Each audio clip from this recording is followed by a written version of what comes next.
சமூக வலைதளங்கள்ல மிருனால் தாக்கூர் அவங்களும் தனுஷ் அவரும் காதலிக்கிறாங்க, திருமணம் பண்ணிக்க போறாங்கன்னு எத்தனையோ வதந்திகள் பரவுச்சு. எப்பவுமே தனுஷ் அவருக்கு இதே மாதிரி பிரச்சனைகள் தான் வந்துட்டு இருக்கு. என்னவா இருந்தாலும் சரி அவரோட பெயரை தான் பயன்படுத்திட்டு இருப்பாங்க. சொல்ல போனா அவரை வச்சுதான் நிறைய அவதூறுகளும் பரப்பிக்கிட்டு இருந்தாங்க.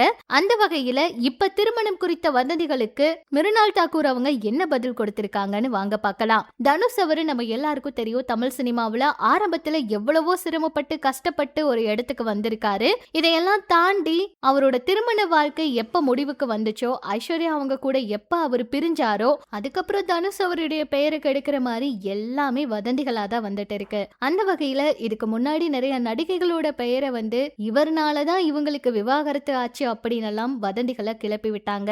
இப்ப திடீர்னு சம்பந்தமே இல்லாம மிருனால் தாக்கூர் அவங்களும் தனுஷ் அவரும் காதலிக்கிறாருன்னு ஒரு செய்தியை கிளப்பி விட்டாங்க. இதை பத்தி மிருனால் தாக்கூர் அவங்க பேசும்போது, தனுஷ் அவரு எப்பவும் எனக்கு ஒரு சகோதரருங்க. நான் இன்னைக்கு இருக்கிற இந்த நிலைமையை அடையிறதுக்கு கடுமையா உழைச்சிருக்கேன். சினிமாவில ஆரம்பத்துல எவ்வளவோ கஷ்டப்பட்டு தான் நான் இந்த இடத்துக்கு வந்திருக்கேன். ரசிகர்கள் என்னோட திறமைய பார்த்து இந்த இடம் எனக்கு கொடுத்து இப்ப அவங்க என்ன கொண்டாடிக்கிட்டு இருக்காங்க.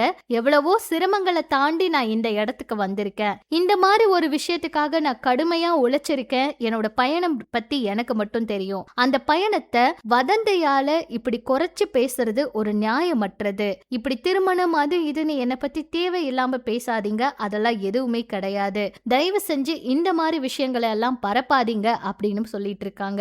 தனுஷ் அவரு ஐஸ்வர்யா அவங்களை விட்டு பிரிஞ்சதுக்கு அப்புறமா முழுக்க முழுக்க அவருடைய சினிமா வாழ்க்கையிலையும் அவரை சுத்தி இருக்கிறவங்களை பாத்துக்கணும், அதுவும் நல்லா பாத்துக்கணும் அப்படிங்கறதுல மட்டும்தான் முடிவோட இருக்காராம். அம்மா அப்பாவை ஒரு நல்ல வீடு கட்டி அவங்களுக்கு பிடிச்ச மாதிரி அவங்கள ரொம்பவே சந்தோஷமா பாத்துக்கிறாரு. மகன்களுக்கு தேவையானதை வேணுங்கிற நேரத்துல வேணுங்கிற எல்லா விஷயத்தையும் பண்ணி கொடுக்கறாரு. மகன்களுக்கு ஒரு விஷயத்த கண்டிப்பா வேணும், அதை பண்ணணும் அப்படின்னா அதுக்காக முன்னாடி தனுஷ் அவர் நிக்கிறாரு. இவ்வளவு விஷயங்களையும் அவர் பார்த்து பார்த்து பண்ணிட்டு இருக்காரு.